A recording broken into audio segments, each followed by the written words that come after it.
What I'm about to share is my near-death experience and how Jesus showed me the real truth about Black people's origins. What I saw and felt changed everything I knew about Black history and its deep connection to God. Before we begin, let me know where you are watching from.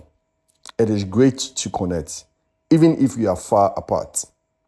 It all happened on August 4th, 2020 for months.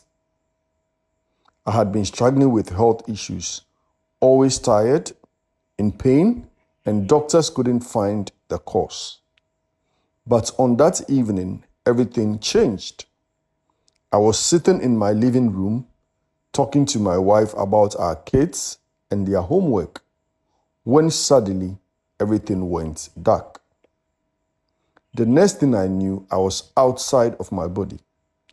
I felt weightless, free, and surrounded by a glowing light. The air itself seemed to shine, and standing right in front of me was Jesus. He wore a bright white robe, and his eyes looked deep into my soul.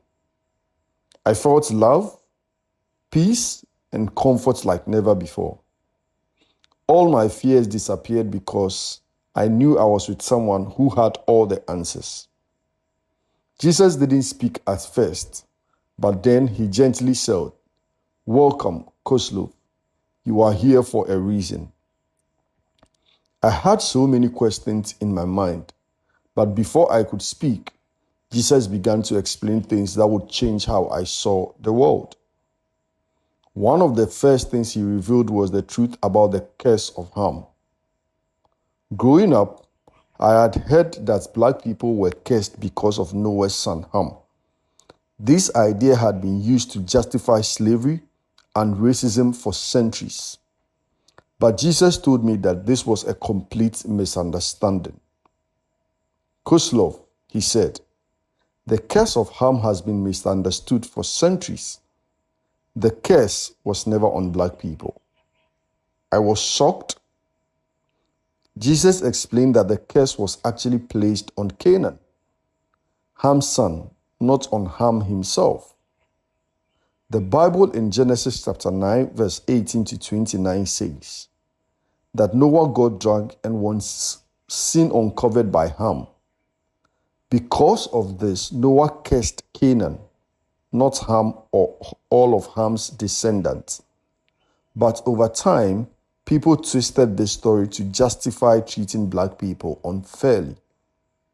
Jesus told me the curse wasn't about race. It was about spiritual disobedience. The idea that Black people were cursed was a lie that caused sufferings for generations. It had nothing to do with skin color, but with people misunderstanding the Bible.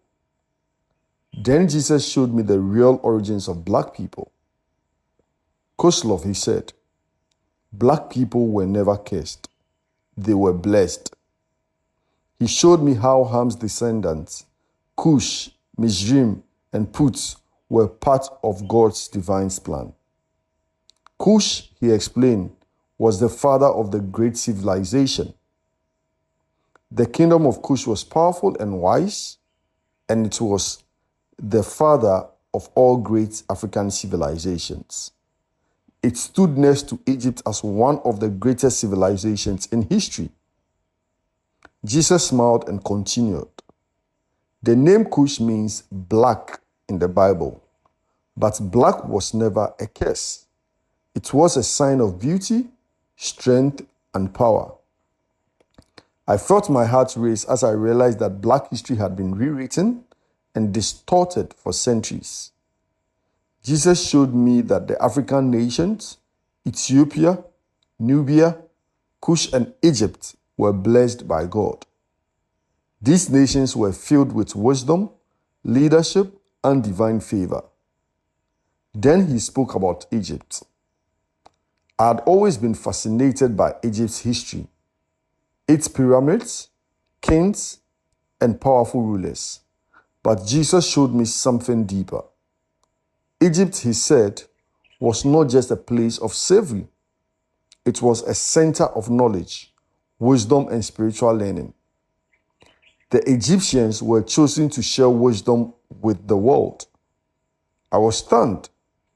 I had only seen Egypt as a place where the Israelites were enslaved. But Jesus explained that before that time, Egypt was a place of divine knowledge. It was meant to be a light to the nations. Then Jesus told me, I know the pain you feel when you think about slavery, but the Egyptians were once a people of wisdom before they turned to idolatry. At the moment, I felt something inside me change. For years, I had felt lost, unsure of my identity. But now, Jesus was showing me that Black people had a divine heritage that went back to the beginning of time. He revealed how history had been rewritten to separate people, causing pain and division. But now, Jesus said, it is time for healing. It is time for truth. He continued, the curse of harm was never real. It was a lie used to oppress people and hide the truth about Black heritage. As we walked through the glowing space, I felt a deep sense of peace. Jesus had shown me the truth, and it healed parts of me that I didn't even know was broken. I saw that Black people were never cursed, but were part of God's beautiful plan from the very beginning. Jesus looked at me and said, Koslow, you must share this story. Black people have a legacy of strength, wisdom, and faith. Their story is not one of shame, but of greatness. I then saw a vision of Africa's great civilizations, Ethiopia, Nubia, Kush, and Egypt, all thriving and rich in culture, knowledge, and faith. These nations, Jesus said, were part of my divine plan. They were meant to shine as a light to the world. Tears filled my eyes as I realized the depth of what he was saying. For so long, the world had tried to erase this history, but Jesus himself was restoring it. Finally, he said, the time for truth is now. The time for healing has come.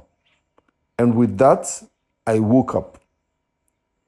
Since that day, I have never been the same. I now know the truth, and I must share it. Black people were never cursed. They were always blessed. This was my testimony. Thank you for listening. Let's talk in the comments below and continue to learn from one another. Don't forget to like and share this message so more people can hear the truth.